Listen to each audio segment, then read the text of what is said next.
Double kill.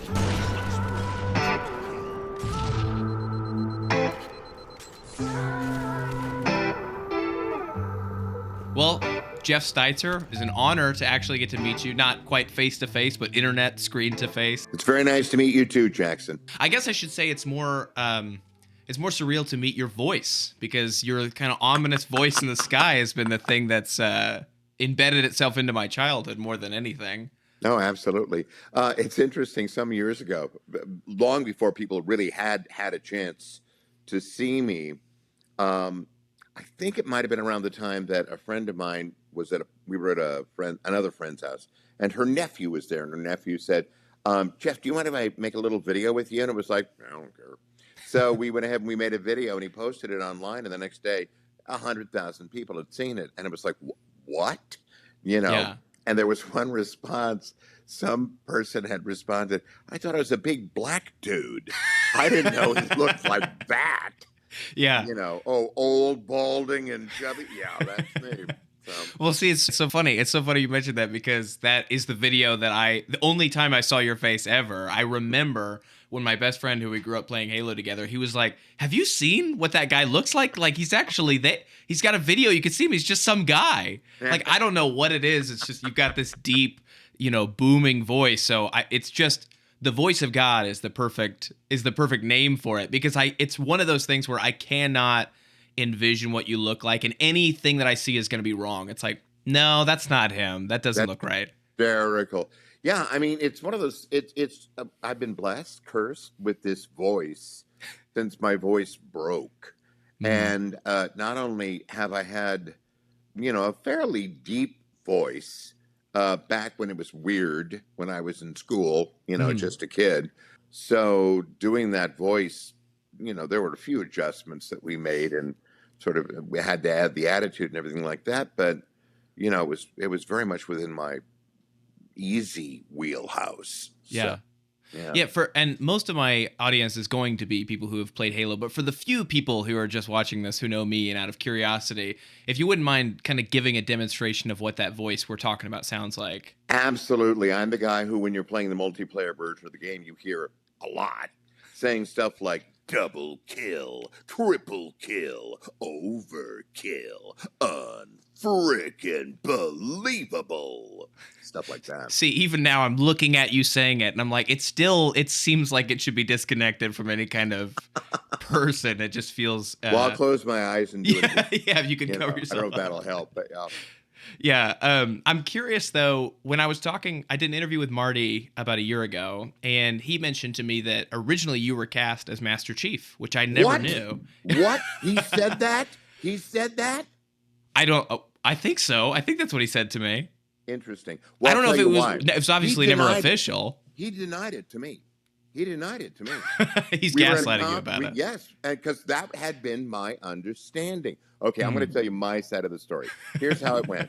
So I get a call from my agent one day saying, you've got an audition out at Microsoft. They're working on some new game. I said, what's it called? She said, I think it's called Halo. And we were like, okay, it's just another audition.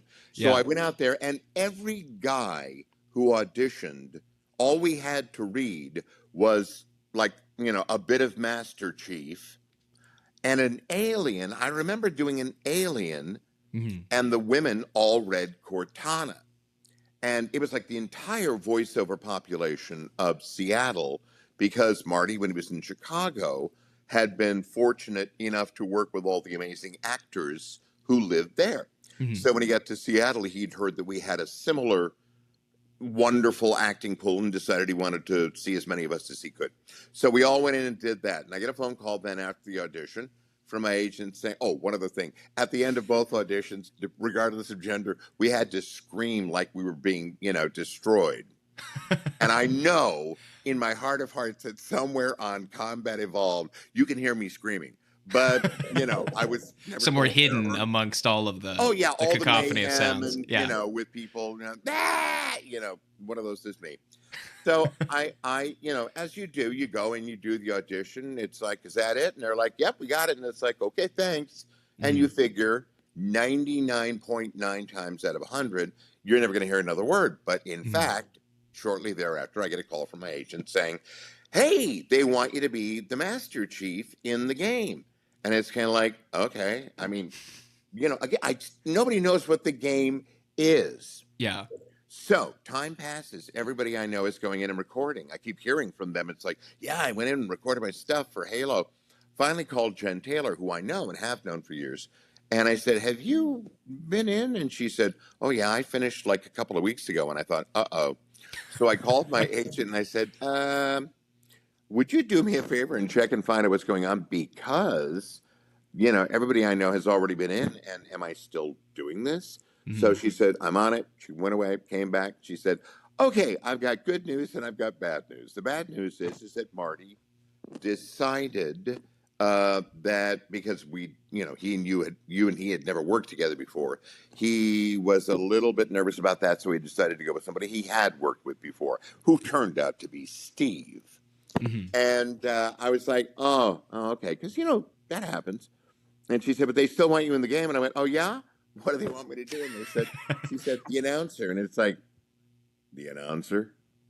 Because back in my experience, announcers were like announcers on Kraft Music Hall. I thought, well, that's going to be weird. Okay. I said, yeah, sure. It's work. So then I go in to record and I get there and Marty meets me and we chat for a little bit. Then he takes me in and he introduces me to all the people who are working on that game. And he shows me all the work they're doing. So I see a Halo and I see like a Warthog and I see like all the visuals. And it's just like, whoa, this is pretty impressive. It was miles ahead of what you would see in most games. Then he said, we should probably go and get started on recording. I said, okay. So we went into the booth and he said, so what are we going to do? And it was like, I don't know. You tell me. And he said, well, you auditioned for Master Chief. And I went, yeah. He said, we'll probably put a little of that in there. Master Chief, was sort of a Clint Eastwood-y thing. And he said, can you do Monster Truck Rally? And I said, Monster Truck Rally. He said, okay, dial that back a little bit, but okay, we'll throw that in there. And you did the Alien? And I went, yeah, I did. I had more of an attitude like that or something. And he said, great. And, basically we fiddled around for about 15 minutes. And he said, I think we got it. And there we were. But he once told me to my face, no, it was never a done deal. No, you were not ever Master Chief. So the fact that he said that to you. Well, now I'm getting myself in trouble. Now I'm like, maybe he didn't say it. Maybe I made that up. But I think that's okay. I'm going to my grave because Jackson told me what I needed to hear. Yeah, that's me. That's me. Yeah, I'll be on your side in the fight. See, it's so interesting to me. It makes me want to talk to Marty and see if, if originally was the announcer just going to be Master Chief's voice, or was it always envisioned as a separate character? That is a very interesting question. Okay, now, first of all, let's be clear about one thing. To my knowledge, at the time, it was not a character. It was an announcer. Right. But this would come back to surprise me. After Infinite came out, evidently what they were doing, rather than starting on a new game right away, was they were upgrading it with what they called chapters. So I got a request to go in and record a new chapter. I think that's what they called it. And it was about how the announcer voice was taken over by a malevolent AI. And I'm reading all these things, and it's clear that, I'm dying or something. And it was kind of like, I'm thinking to myself, is this their way of letting me know I'm no longer in the game? Is this them They're firing slowly me? working you out of it, yeah. Yeah, and I asked about them. We're like, no, you come back. You come back. No, you're good. And it's like, okay, well, that's good to know. But at the time when they said, okay, now your character, and I went, wait, excuse me, I'm sorry, I'm not a character, I'm the announcer. And they went, oh, no, you're a character. And it's like, since when? Because I've been doing this for almost 25 years. I was never a character. And if I'm a character, where's my Funko Pop? Yeah. You need one of those translucent Funko Pops for the voice of God or whatever. What would it be? I mean, it's like, just a big chubby guy in front of a mic. In front of a microphone, yeah. That'd be a weird, who'd want that Funko Pop? But, I'm always a little bit jealous because when I go to conventions, people will bring me like the Master Chief Funko Pop and they'll have me sign it. And whenever they do, I always say it's like, if Steve hasn't already signed it, I say, are you going to try and get Steve and Jen on here?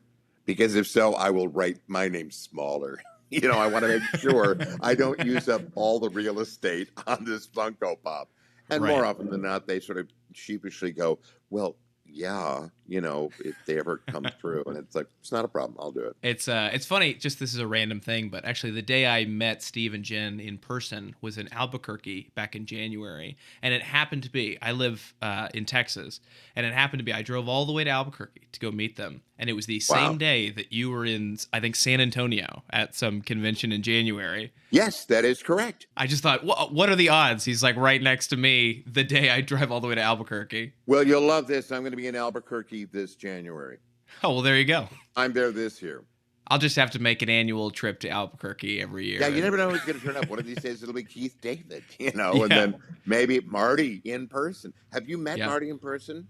I haven't yet. No, we've done a couple things. I did an interview with him, and then me and him did a documentary together, but it was all just over online. Gotcha. Oh, he's cool. No, I Yeah. like Marty a lot. Yeah.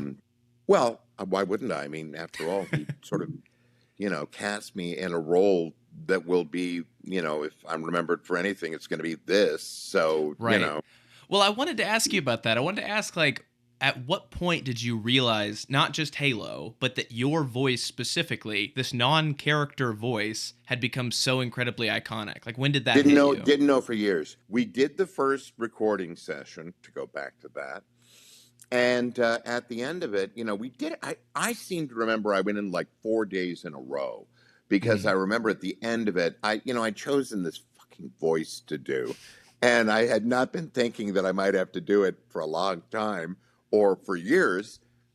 And by the end of the 4 days of recording, I had no voice left. I mean, I just trashed my vocal cords because what I do to do that voice is really stupid. It's not really well supported.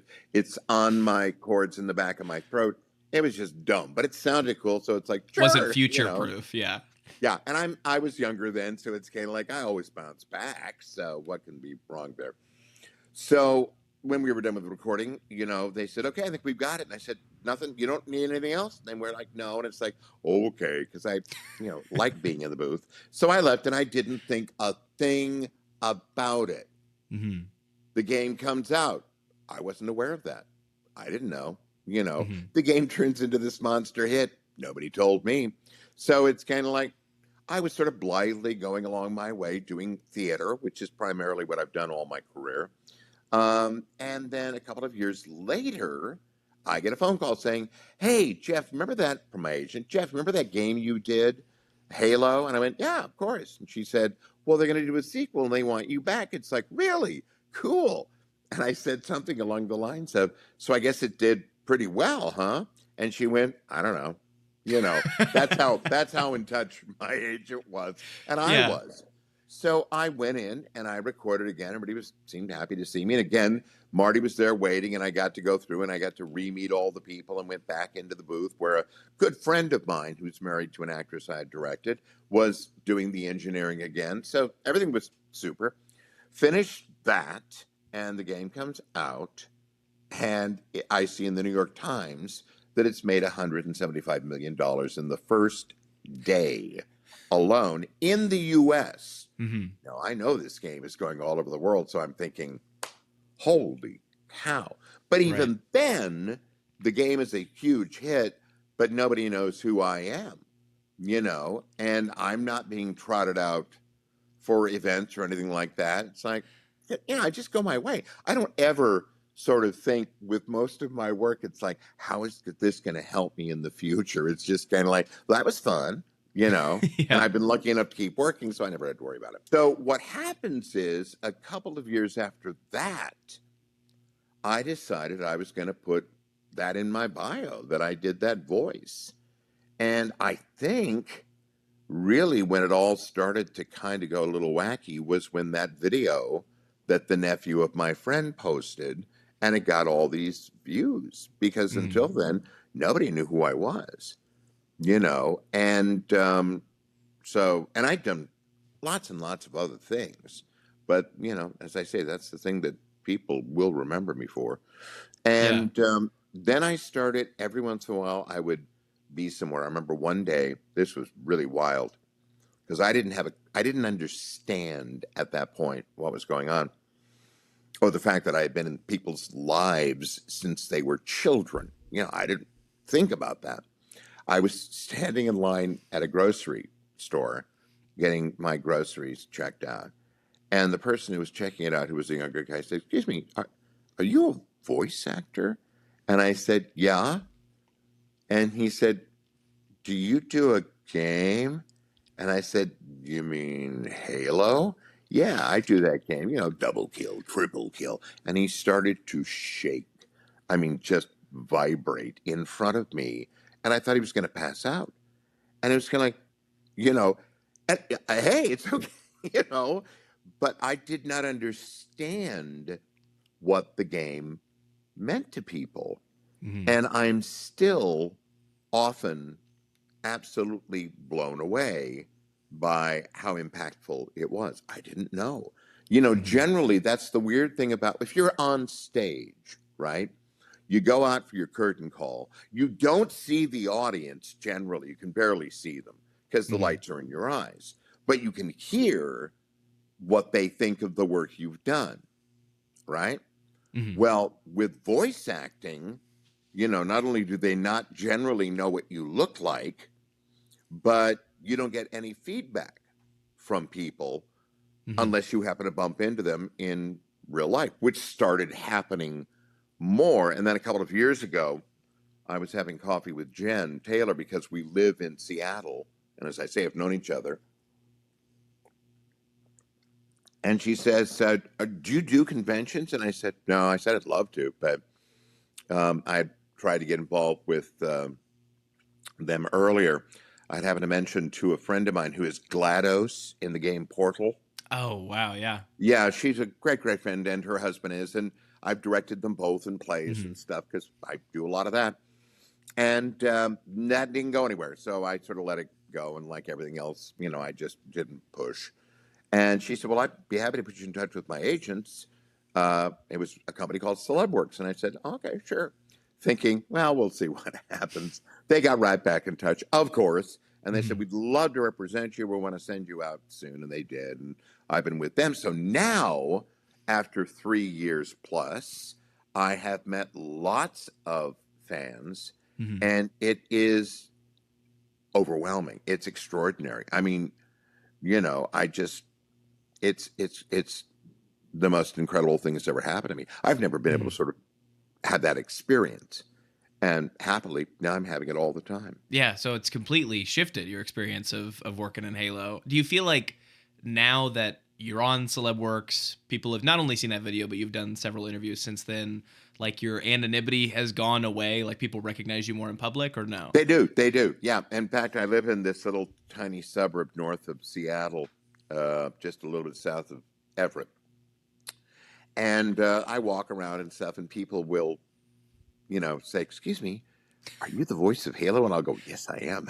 They'll go, "Oh my God, oh my God." And we'll chat for a little bit, and then I'll go on my way. But yeah, I actually do get recognized more, Yeah. um, which is fun. It's like, I never, I think most people, unless they're insane because you can't control it, don't go into the performing arts to be, recognized and treated really, really wonderfully. I mean, you're doing it for the work that you're Mhm. doing. You love the work and you love the people you work with. I mean, if you're smart, because that's always been the fun for me. And Yeah. then to have this in addition at this stage of my life is crazy. It's Yeah. crazy, but great. I'm very lucky. I've always been lucky. Yeah, I feel like you want that sweet spot of fame where it's not so much that you can't go anywhere, but you at least get a little bit of recognition, which is nice. And I feel like as a voice actor, I'm curious what your input on that would be. Is that it's probably a lot easier to find that sweet spot because, like you said, when you're talking to people, it can get to the point where they realize who you are, but it's not just everyone that sees you all the time. Yeah, absolutely. And, and I think about my own situation and people. I mean, for the longest time, I kept hearing about the actor who did the voice for Batman, Hmm. Kevin, who passed away. And for some reason, I had in my mind another actor who I thought had the same name, So I thought, oh, that's interesting that he does that voice. And then when I finally saw a picture of Kevin Conroy, yes, I Hmm. believe, um, it was not at all the actor I was thinking of. It was like, oh, okay, this is somebody new. And again, I looked at him and I thought, huh, I would never have looked at that guy and thought that's what Batman looks like Hmm. behind the mask. And yet it is. So then, of course, if I'd had a chance to meet him, I'm sure I would have made a beeline for him just to tell him, it's like, dude, you're fantastic, because he Yeah. was. Yeah, that's awesome. I'm curious to just rewind a little bit, Sure. because all I know from you is Halo. I mean, I've done some research on you, but actually, I would like to mention when I was going through your IMDb, I saw that you did some voices on Pajama Sam. No need to hide when it's dark outside, and That is, I was like, he's the voice of two of my childhood memories, is Halo, and then of course when I was younger playing this little computer game. yes.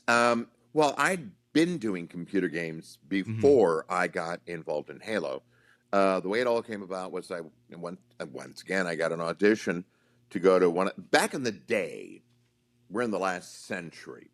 What used to happen is you'd get a call from your agent, you'd go by probably to pick up some script, then you would look over the script, and then you would drive down to one of the studios in Seattle, and you would audition there. You'd check in, you'd hang out with all your friends who were there auditioning for the same gig, make Hmm. way too much noise until they had to come out and tell you, Jeff, shut up, too loud, right? And then I'd go in and I'd record, and you go in, sometimes you get the job and sometimes you wouldn't, but that's the way you did it.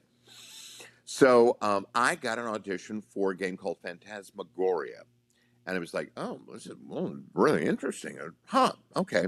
So I auditioned for it. I didn't get it, but I remember thinking, this is really interesting. And I've got a feeling this could be sort of a coming thing. Now, at the time, I didn't own a computer. Hmm. So I thought, I think I may have to buy a computer. I decided I'm going to be one of those dinosaurs.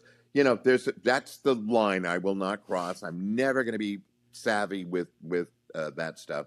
And then I thought, I really should know more about this. So I got a big old clunky one of those big box computers. It was Hmm. very exciting. And PC, as I recall at the time, I switched eventually then to Mac. And there was a cop who, for extra income, was teaching old people how to be on the internet. So I took his course, and it was great because I suddenly realized, oh, this is simple. It's all conceptual. You're Hmm. going into an imaginary room. I can imagine that, to be with other people in chat rooms and stuff. That's how Hmm. long ago it was. And I started playing games. So I played Phantasmagoria. I played Seventh Guest. I played 11th Hour. And then the game that blew my mind was Myst. I don't know Hmm. if you know that game, but Hmm. it's just like, good Lord, you're dropped into a setting, you know nothing, and you have to, the whole point of the game is to find out everything you can. Blew me away. Fantastic game. So that was all great. And as that started to happen, I started getting more auditions. So I did a couple of things for Microsoft. There was a casino game where I was yelling at people who were playing cards or something, I think. I can't remember. And there was a game called The Russian Front, which was sort of, I don't know if it was a game, but it was a game. It was just a weird game. It was you were following troops or something. Motor City Madness, kind of a driving game. I did 3 games for Humongous, the group that did Pajama Sam. I also did, I believe, Putt Putt and Freddy Fish. Hmm. So I'm in those games. Then I did Aliens versus Predator 2. And then I did a game called No One Lives Forever 1 and 2, playing different characters. I loved it. It's like I would have been happy doing that for the rest of my career Hmm. because you got to go in and play characters and have fun. And often they was like being in a comic book. Hmm. And then along comes Halo. And since then, I've only done, I think, one other thing, and that was Grand Theft Auto. Hmm. And I'm on the radio in a radio drama playing 2 characters. Hmm. That happened while I was in New York, down at the Rockstar quarters. That was fun.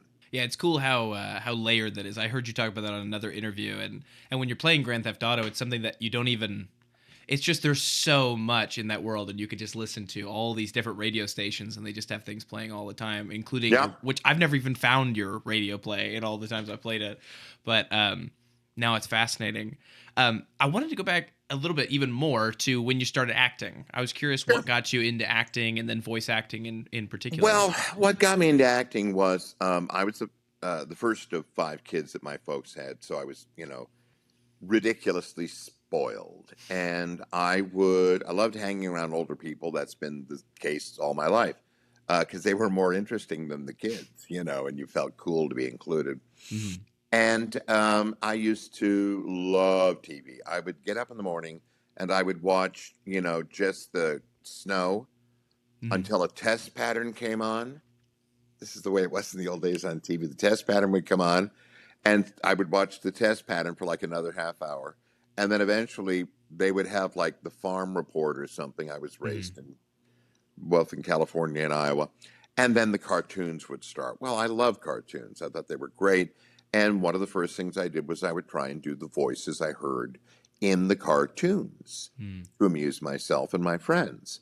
So that was really kind of where it all began. And then I was in junior high and I used to hang out with my friends after school. And one day I went to, try and find them and I didn't know where they were. So the next day I said, "Where'd you go? I was looking for you." And there were 2 of them and they said, "Oh, we're in play practice." And it's like, play practice? What's that? So they said, "Why don't you come on and hang out with us?" So I did. And I was sitting backstage, probably being too noisy there. And the drama teacher, who was a little old lady, at least she seemed like a little old lady to me then, probably wasn't that old, Mrs. Leona Fawley, came backstage and she said, "Who's this?" And my friends introduced me. This is our friend, Jeff Steitzer. And she went, "Oh, it's nice to meet you, Jeff. Are you interested in plays?" And I was like, "Maybe, sure." She said, "Because we're going to have an audition for a one-act play festival. Do you want to come try out?"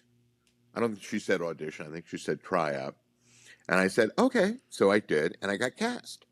And it was for a very small role in a one-act play that was done only in an assembly. The play was called No Time for Skirts.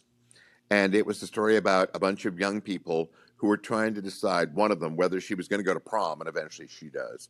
And I played a workman, nothing to do with anything. But he comes in and he's the stupider of 2 workmen, and he gets knocked out, which meant that I got knocked out about halfway through the play, and I ended up lying on the floor for like 30 minutes or something. And I came back to life, and I don't remember what the line was, but I said the line when we were doing it, and the audience went crazy. They Mhm. howled with laughter, and I was lost.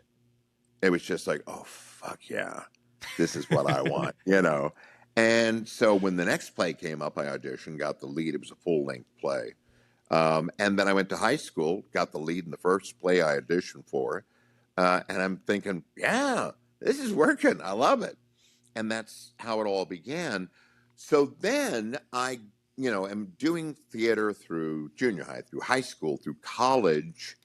And after college, a friend of mine, same one whose nephew took that video, said I thought I was going to go to Minneapolis because I'd gone to school for a couple of years there and I knew people.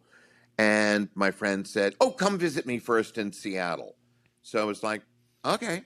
So shortly before I was to drive out there to visit her, she said, "Hey, there's this theater company." She'd mentioned it to me before, sent me a program for one of the shows they'd done. She'd raved about it. She said, "They're auditioning actors to replace several that are leaving the company. Do you want me to get you an audition?" I said, "I might as well." I mean, I hadn't thought about ever living in Seattle, but you know, it made sense. So I practiced my audition pieces all the way out, right?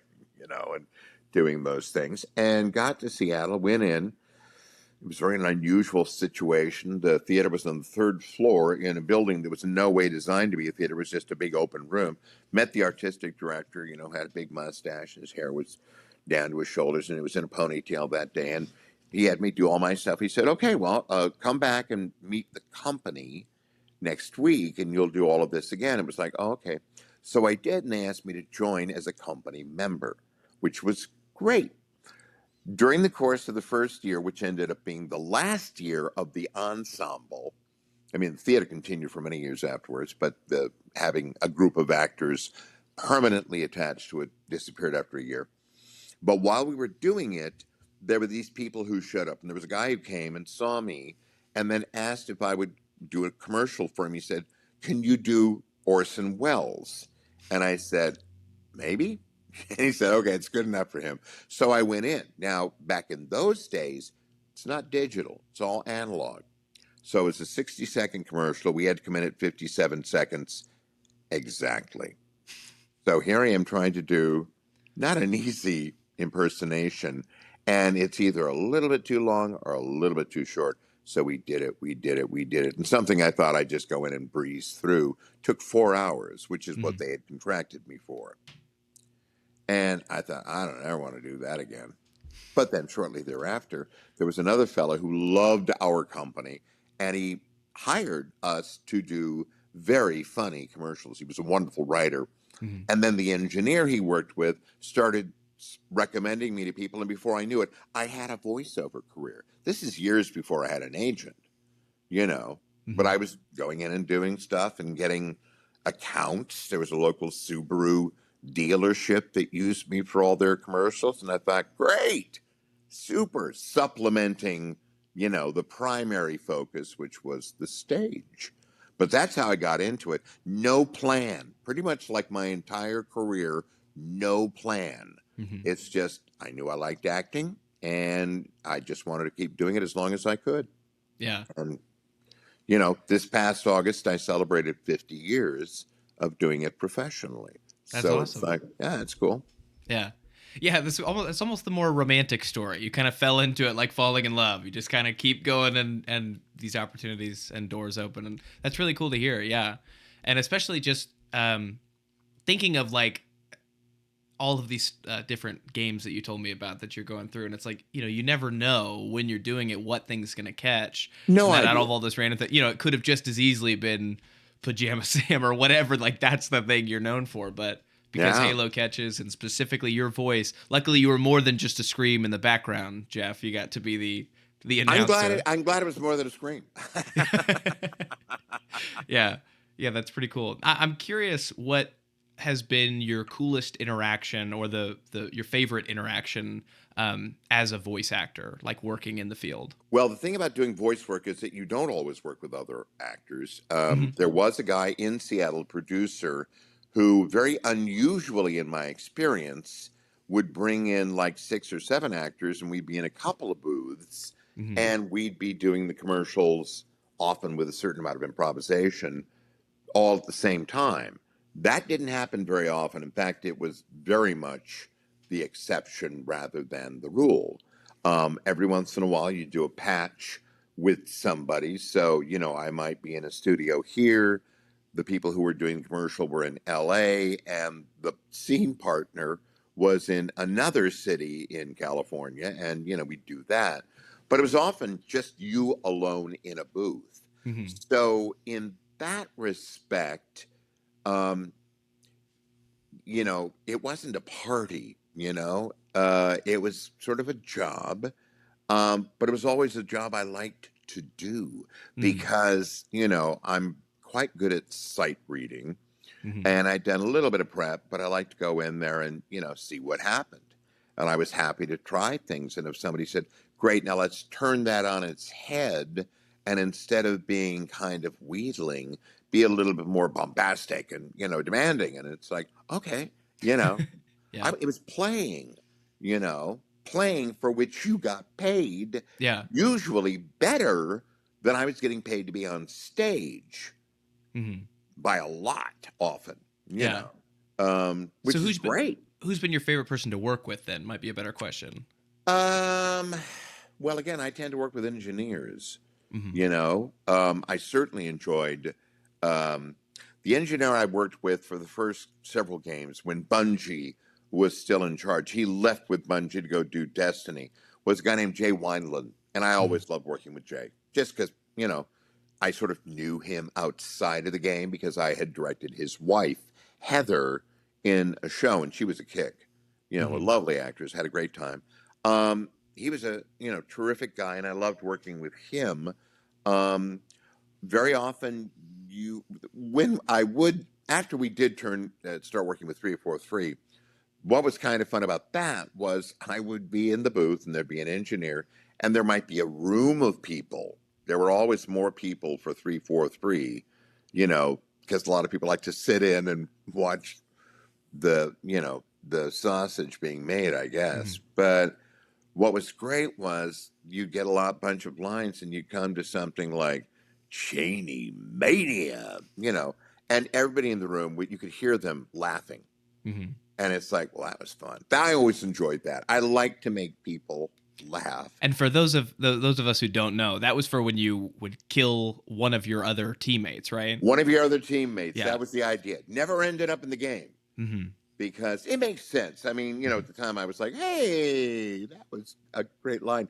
But it's like Dick Cheney did not exist in the world of Halo. So it's like, that probably would be a bit of a stretch. I don't think that's why the folks at Microsoft said no. But, that was they were like, storyline wise, if otherwise we love it. Yeah. No, that's why it's got to go. Yeah, absolutely. I'm curious, has your preparation, you talked a little bit about this, but has your preparation for the role, I mean, again, you said you hardly think of it as a character, but has your preparation for the voice changed over time? No. In fact, it was very funny because I would show up, like I showed up for the second game, and they said, do you want to listen to a little of what you did before? And I thought, no, I it's think pretty simple. Yeah. It's like, no, it's okay. But I thought, I thought it'll make them happy. So it's like, sure, that would be good. So I listen to a little myself and I think, yeah, that's what I thought. And, it's like, I think I've got it. And then we just take off. And they did that for every game. Mm-hmm. And it was kind of like, sure. Yeah. If it makes you feel better, I'm happy to do a little listening. Yeah, it's funny. I remember very specific lines that I would hear over and over again that kind of embedded themselves in my head, that if you say them any differently, like if I'm playing Infinite and I hear you say the same line, I'm like, he's not saying it right. That's not the one I remember. I remembered it very specifically. And if I go through, I'm like, oh yeah, it was Halo 3. That was the way that I heard it every single time. And your slight inflection change. Well, what happened, of course, was that the people who were listening and recording, the script writers and the engineer, changed when 343 came in. And I listened to some of the things in the later games, and it's kind of like, oh, wow, I'm hardly doing what I remember of the voice at all. And that was one of the things they kept doing, is pulling me back and pulling me back and pulling me back and pulling me back. And I thought, really? Do we really want to do this? And so one day, might have been around the time of 5, I said, could we listen to a little of what I did in that first game? I'm just curious. And of course, they were like, oh, yeah, okay, never mind. Go ahead, do what you do. And it's kind of like, thank you, But I mean, I was kind of aware of the fact that, very often they didn't want the sort of sound that we had started out. They wanted something a little bit more, I think. Nobody ever said to me, we're going in a different direction. We want it to be pulled back. It was just stuff like, all of a sudden, there were like 4 other announcers that you could use instead of me. And it was like, I didn't know anything about that. You're like, no, I'm God. I'm the only. It's their game. They can do whatever they want to, But it's like, it was just one of those things nobody ever said. Oh, and be prepared. You're not going to be heard hardly at all in this game. And it's like, really, Well, I think there was a lot of pushback on that at Infinite, because I know when it first initially came out, you were barely heard, to my memory. Yeah, that is correct. But there was lots of people that were like, hey, no, this isn't right. It doesn't feel like Halo if we don't hear, this very specific voice coming over and over again. And since then, I don't know if it was in some particular update, but yeah, you were heard a lot more in Infinite now. Yeah, and in fact, it's my understanding, there were like 1,300 lines that I had done, some in other games, others that had never been heard, that they released that you could put in wherever you wanted to, I guess. I mean, I don't really understand how that worked, but I seem to remember reading about that. You talked to Steve, right? Steve had the same experience.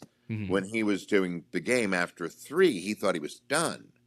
And they went to work on 4, and neither he nor Jen was going to be in 4. Or, as I understood it, me. But for whatever reason, then they said, no, you're going to be in 4. It's like, okay. But Steve and Jen were going to be replaced, Hmm. and that did not take. They did some beta testing, and the people said, it's like, yeah, it's a great game. It's not Halo. Because Yeah. those aren't the voices. That isn't Master Chief. That isn't Cortana. Yeah, I didn't know that until I spoke with Marty, and it really really confused me. And I did some research, and I've heard the recording that they did with these other two actors, and they're not bad. I mean, they're good actors, but it just Yeah. doesn't. It was already so different. They like changed the art style a lot. It's a new company, and then Yeah. that I feel like if they would have changed Steve and Jen, it would have been the final straw. I'd be like, that just doesn't feel like Halo anymore. Well, I think so. I mean, it's a tricky thing because, again, Hmm. looking at it from their point of view, obviously, here they are. They're this new group that's taking over this big franchise. And, number one, they can't Hmm. do it exactly as Marty would have done it if he had done 4. Marty's Marty. Marty's got his, this is why I get I'm not too alarmed by AI because it's like, well, yeah, they AI is pretty much based on whatever else you've ever done, but not what Hmm. you could do in the future. Hmm. Well, that's sort of the way it was for 343. It's like they can't anticipate what Marty would have done. They aren't Marty. They can't be Marty. So it's like they're going to go in a different direction. It's Hmm. the example I always give is think about Tim Burton doing the first 2 Batmans. So when they, for various reasons, Warner Brothers wanted to get rid of Tim Burton and, the Batman said, I'm not doing it without him, and they turned to Joel Schumacher. Schumacher's like, well, I've got a different idea. Hmm. And a lot of the fans were like, what the fuck? Hmm. This isn't what we were expecting or wanted. Hmm. And I think they, floundered and then 2 of those and it was over. Hmm. And I think that, 343 had a similar situation. It was kind of a rock and a hard place thing because obviously they wanted to make it their own. They couldn't Hmm. make it like Bungie had made it. And they had a lot of ideas that they were very excited about, but it didn't necessarily take into account what the fans were expecting. Hmm. Now, the fans, if you'd basically given them, Halo 3 over and over and over and over again, might have also gotten frustrated, bored, Hmm. wandered away. So it's a no-win situation. Yeah, it's a very tricky balance for Isn't it? sure. Yeah. Hmm. And so, I've always been fairly sympathetic Hmm. to the folks there because trust me, my experience of the 343 folks, and I guess they're now Halo Studio folks, they Hmm. have been uh, incredibly nice to me. They Hmm. really have. Whenever I go in and record, it's different because it used to be when I would go in, I would see all the people working on the game. Yeah. And now I go to one of those studios in town to record, Hmm. and I don't see any of that.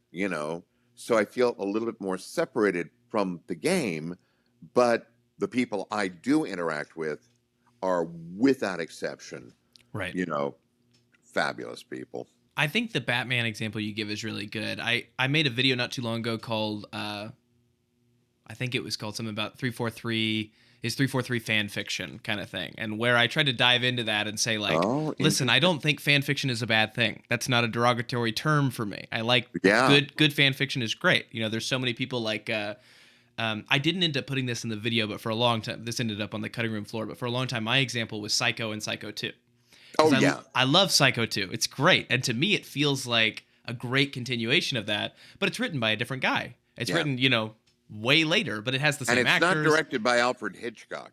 Right, right. And so for a lot of, I guess, not cinephiles, they wouldn't know Yeah. all those differences. They'd see the same actors and be like, oh, well, this is just the next thing in the Well, story. think about Star Wars. Hmm. Many people think the second film is a better film. It's a different Hmm. director, right? Hmm. I mean, obviously George Lucas is in control, Hmm. but it's a different sensibility, and it goes to darker, deeper, emotional places. And you think, yeah, that's exactly right. That's what a great thing to do. Right. Because the first was just giddy fun. It really was like those stupid serials that I grew up on, Hmm. that they were still showing in movie theaters when I was a kid. Hmm. Um, and, that's why I love that first one. But the second one, it was like, whoa, you can dig deeper? This is great. Hmm. It's Yeah. an interesting dilemma you know. Yeah, I think about Spider-Man specifically because there's been like 30 Spider-Mans in my in my lifetime. Right, But, right. I grew up with Sam Raimi and I loved his Spider-Man, and I can see the later ones and still enjoy them but go, this is a different thing. This is It very is. much a different thing. It's not the same.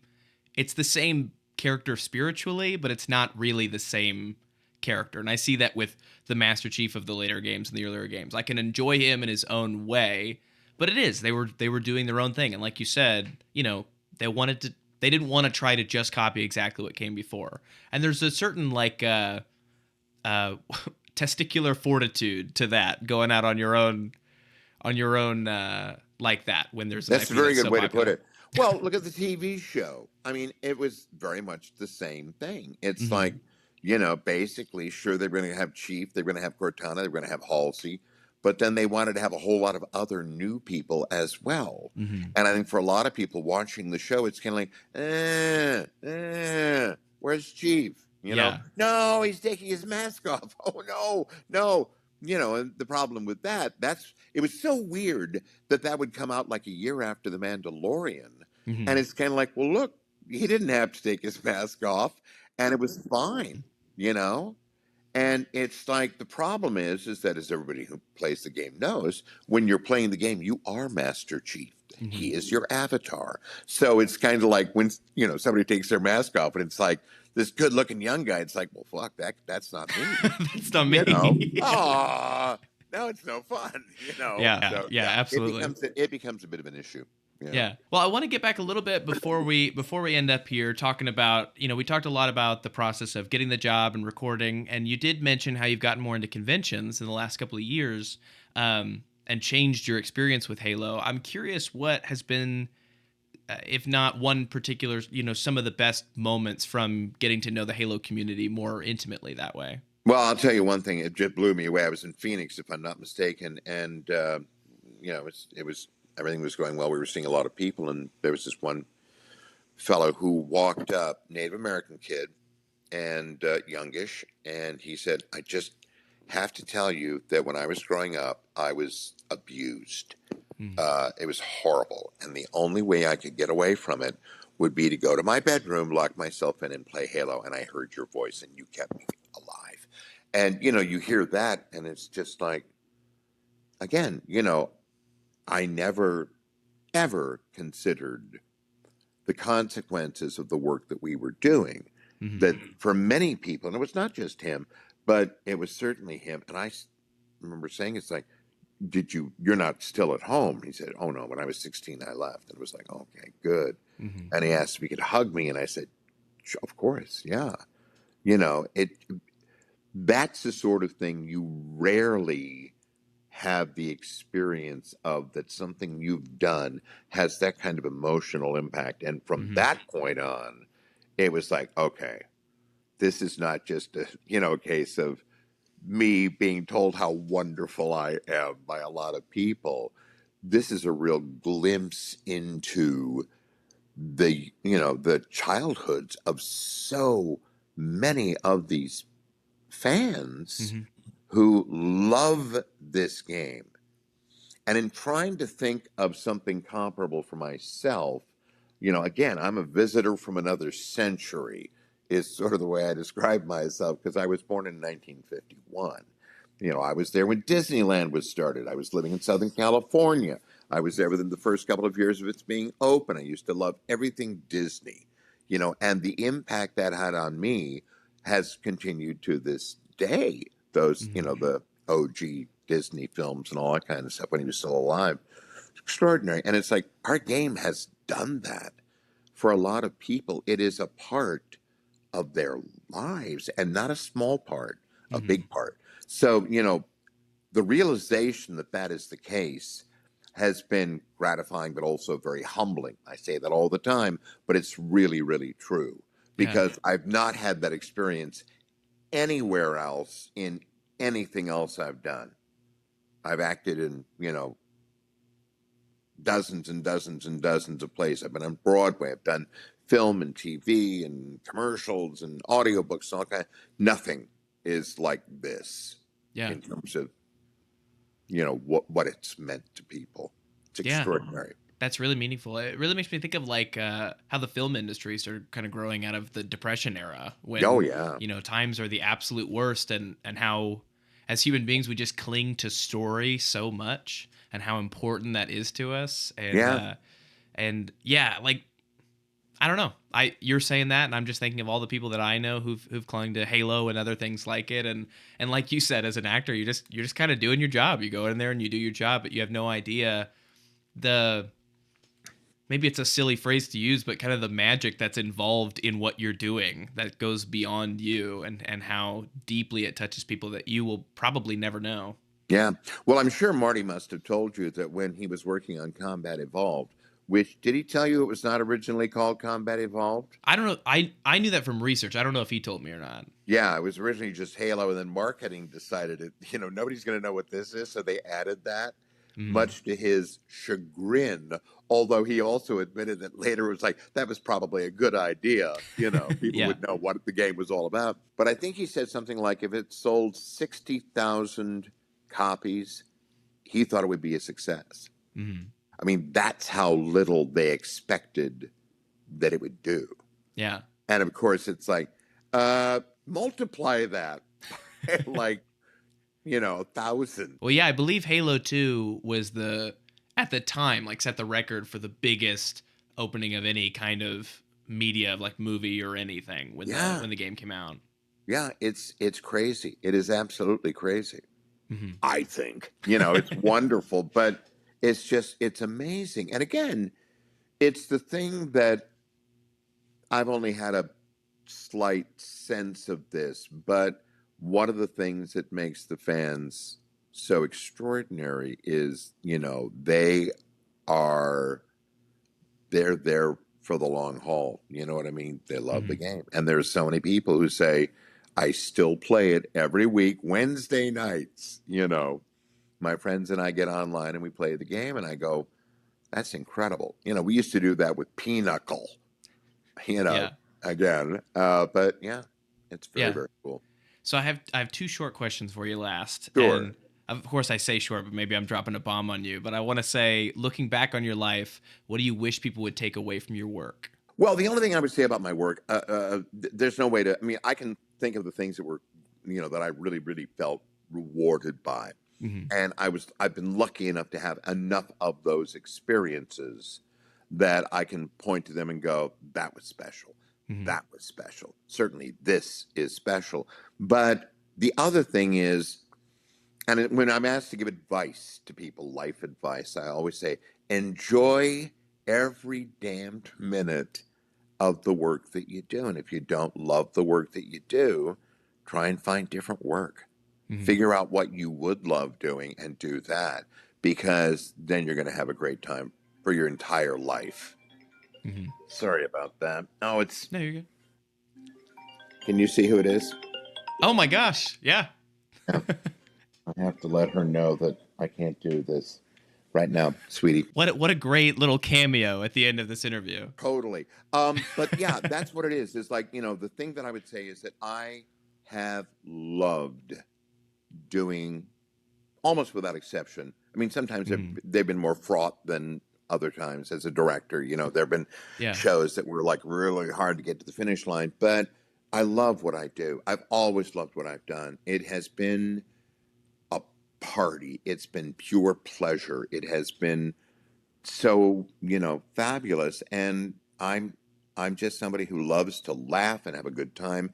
And this job has allowed me to do that. That's what you should Hmm. know about me and the work I do. Well, I guess that hits both of the questions because my last one was, what advice would you give someone who wants to do what you do? Well, that's interesting. Here's what I would say. Go to my website, jeffsteitzervoiceactor.com. And there's a section called blogs, and go to the blogs, and you will, because enough people have asked me that question. I thought, well, Hmm. I'm going to attempt to answer it. Let's see how I do. So I wrote some blogs. I wrote 9 separate blogs about various aspects of, ideas that I had about, how to get involved with voice acting. What makes this, as I've already explained to you, Jackson, about sort of how I got involved. I stumbled into it. So in many ways, I'm a really, really bad person to talk to, because Hmm. I was invited in. I didn't have to work at it Mhm. like people do now. It's a very different thing. Plus, back in the day, I didn't have to know how to record.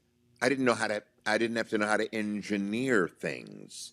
And that's something you do need to do. You have to Mhm. have your own recording space. You have to have a decent microphone. Doesn't have to be a Neumann.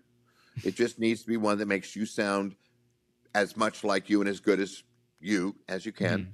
You know, if you're getting started, you don't necessarily need to deal with audio interfaces, but you've got to have recording software that you can learn how to really work on. There are plenty of, and I've got lots and lots and lots of links there to other people so you can look around, which is all I've ever done. You know, I'm an autodidact, so I spend a large part of my life teaching myself new things, and it's always one of my favorite things to do.